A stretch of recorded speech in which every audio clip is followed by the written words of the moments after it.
there is a haunted nanny in the neighborhood. And when we first start that journey, we're not really sure whether the nanny who comes to take care of Aiden is a good nanny or a bad nanny.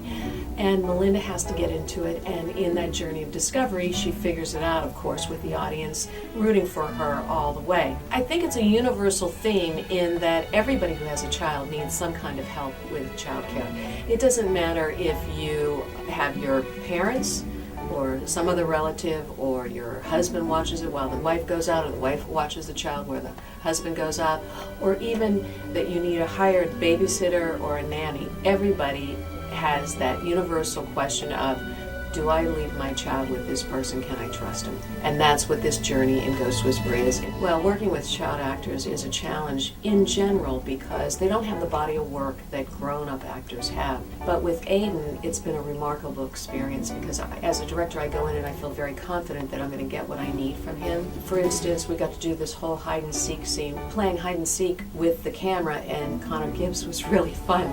And then you have a sense after she finishes her count as she sets off to look for him that there's something going on underneath the surface of this nanny, and you fear for Connor. Do I leave my child with this person? Is a really important question. So even though this episode of Ghost Whisperer is very entertaining and magical, at the same time I think it asks a very important question, which is you need to be very thoughtful about who you leave your children with and why you leave them with that person.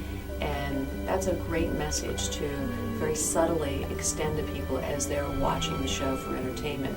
There's a very special piece of music in this episode, and it's called Ghost Town, and it's performed by an amazing artist. Her name is Danielle Barbe, and she's a new artist who's just on the music scene.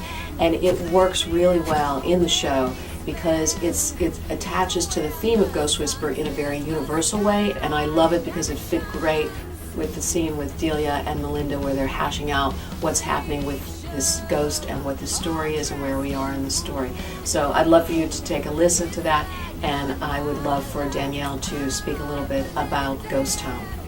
Having my song on Ghost Whisperer is a huge honor because I've watched the show since the very beginning, and in fact I feel like I've grown up a lot with the show. It's inspired a lot of my music and my songs, including Ghost Town, which is now being featured on an episode.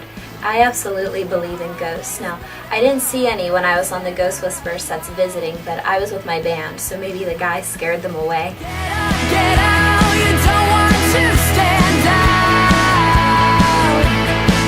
We were always better alone, in places unknown.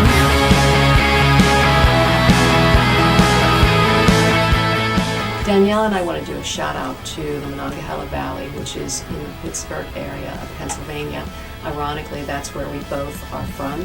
And also David Conrad is from the Pittsburgh area as well. Watch Ghost Whisperer on Friday nights, 8 o'clock on CBS, and this week it's Lethal Combination. And I think you're going to love it. Can you